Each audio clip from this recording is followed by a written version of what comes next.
Warm greetings to everyone watching. My name is Ishita Yadav, a student of class 12th B, with my theme under the sub-theme of alternate sources of energy under the mentorship of Ms. Nitika Khandelwal ma'am. A large number of population of India is facing electricity crisis. Many of them are not able to afford for electricity, which hampers their education. So here I have tried to make a flashlight that is solely based on the power of human hand that will provide a cheaper and alternate source of energy for these people, reducing their sufferings. Recent studies showed that our own body is able to produce enough amount of heat that is able to light 3 LED bulbs, that is about 100 volt of energy. Based on this principle, I have made a thermal electric hollow flashlight that is solely based on the power of human hand. That is, it doesn't require any kinetic energy or any batteries to light the LEDs. So let's jump straight into what is this hydraulic thermal electric hollow flashlight and how does it works? What is a thermal electric flashlight and how does it works? A thermal electric flashlight is a flashlight that can be powered directly from the heat of a hand. It works by having a temperature difference or gradient across a device called thermal electric modules or Petri tiles. So my circuit basically includes an N-channel MOSFET, a common mode choke or a transistor would also work, and a resistor. It is basically a modified Joule thief version.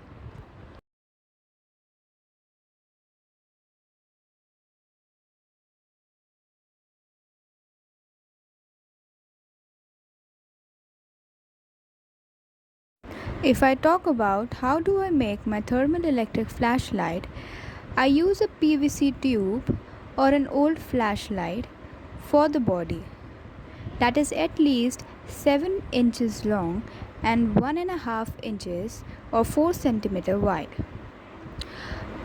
A few thermal electric modules are required with an aluminum bar that is at least 5.5 inch or 14 centimeter long or 1.5 inch wide. An ultra low voltage amplifier circuit is required to be made in this device. This is the old flashlight that I use as a body. I have then cut the upper half portion of my flashlight. I have also made a hole at the end so that I can apply water inside my device to provide a cooling effect. I have then used a PVC foam and then epoxy it to the frontal edge of my flashlight to make it a waterproof chamber. I have then used Petri tiles or heatsink tiles that are also named as thermal electric modules. These modules will absorb the heat of our palm and then transfer it for the production of electricity that is used for lighting the LED bulbs.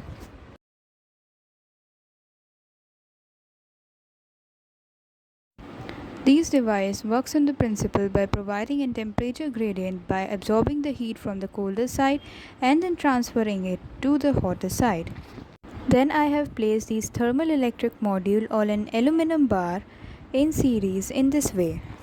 I have then used an ALD212900 N-channel MOSFET with a white LED, 50K resistor and a common mode choke. One half of the choke is connected directly to VCC.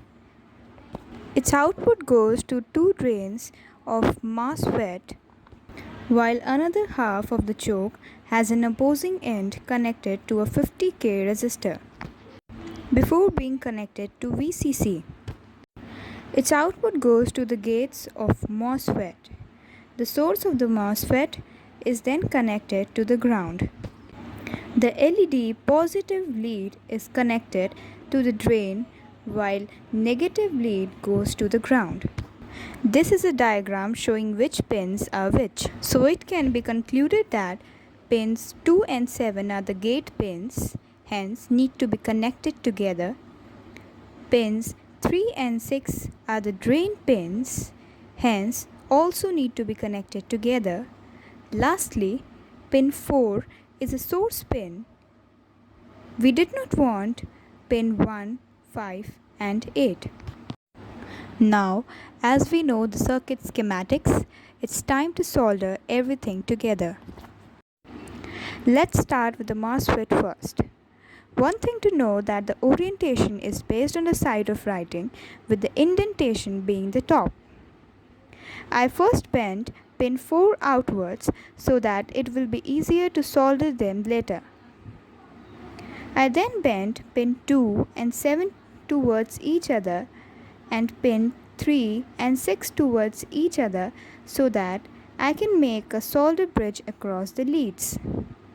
I also decided to clip off pins 1, 5 and 8 because I don't need them.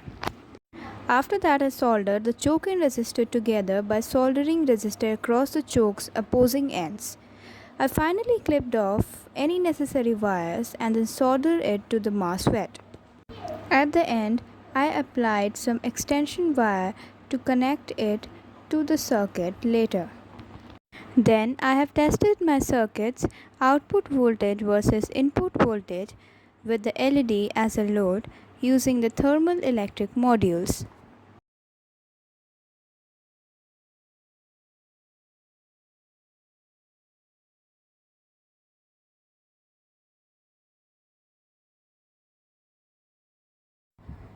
Now I am testing my circuit's output voltage versus input voltage with the LED as a load using an external power supply.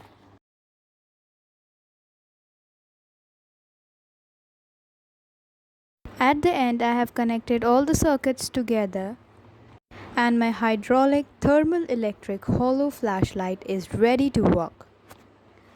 But it requires some further improvements. Placing the circuit with LTC3108, this will increase the efficiency of the device.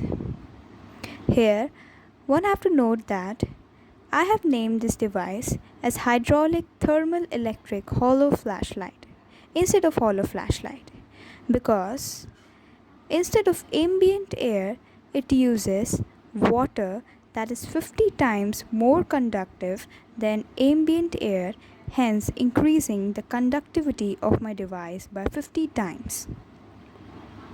By creating a larger flashlight body, it will hold more water, hence increasing the cooling power. So this was all about my hydraulic thermalelectric hollow flashlight. Thank you for listening.